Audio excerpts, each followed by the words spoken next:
is your body heart bit for this week, and this is actually an extra special body heart bit. It is a two-parter. Yeah, it's a two-parter, yo.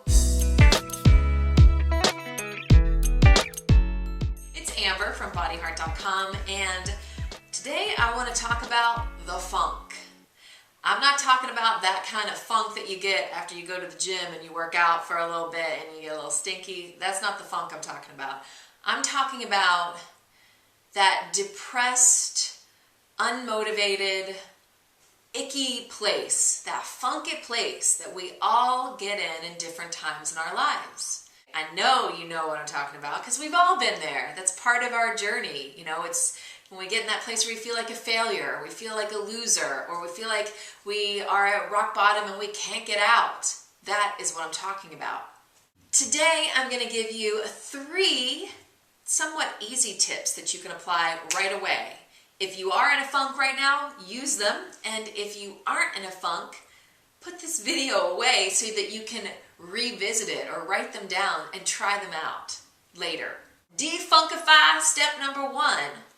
I want you to get out a piece of paper and I want you to write down everything that you've accomplished in a year. So let's say today is the day that I'm feeling funky. Well, that means a year ago, I'm going to look at everything that I have done in that year and I'm going to write it down on that piece of paper.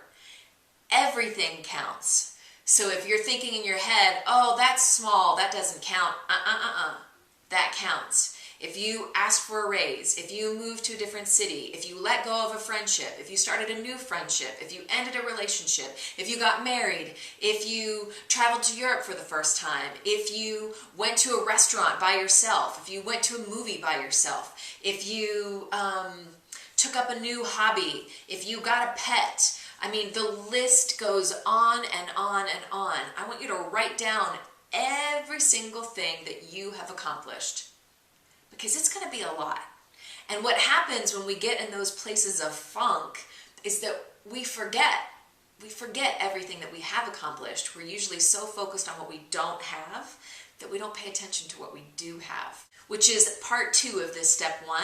After you write down all that you've accomplished, with that new perspective and that new feeling, I want you to look at your current situation and write down things that are right. Things that you are grateful for.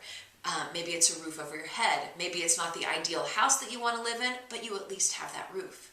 You know, maybe it's your job. Again, maybe it's not the ideal job that you want, but at least it's something that's helping you keep that roof over your head and keeping food in your belly.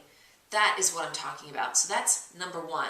Pretty easy to do and something that can cause a shift right away.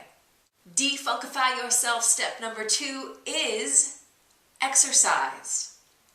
It's the last thing you're going to want to do, but it is the number 1 thing that will change your mood.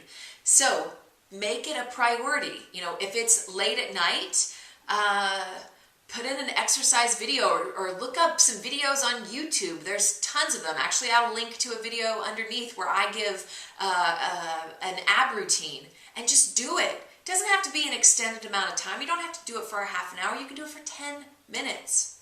And that will help to shift your mood. That exercise really circulates your blood. It gets oxygen moving into your cells. It helps you release any of that stale, stagnant energy that has been lingering.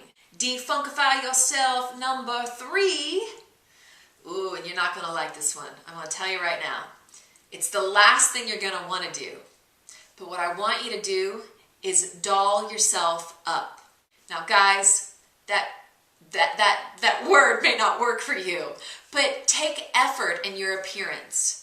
Give yourself some extra time to coordinate your outfit, to put gel in your hair, men, or to shave your face. Ladies, to shave your legs. There have been times in my life where I just don't give that to myself because I'm not in a relationship and no one's going to be seeing my legs. It's not about shaving your legs for somebody else. It's about shaving them for you. So whatever that means, whatever being dolled up means, putting on a little bit of makeup, curling your hair, coordinating your outfit, taking pride in your appearance. That's basically what I'm talking about. And it is not something that you are going to want to do when you're feeling funky, but it will 100% help. Those are your 3 easy tips for this week. 3 easier tips to apply. What do I mean by easy? I mean they're on the physical level. They're doable. They're actionable right now. Next week, we're going to dive in a little bit deeper into the funk, the De-Funkify process. So take those. If you like them, if you apply them, let me know in the comments below this video. I want to hear from you as always. If you love this video, you're welcome to share it. Click the like button, click the share buttons below. And if you aren't on the Body Heart list and you want to join our crusade of vibrant, healthy, happy living, then hop on at bodyheart.com. Wishing you peace and pleasure. Yo.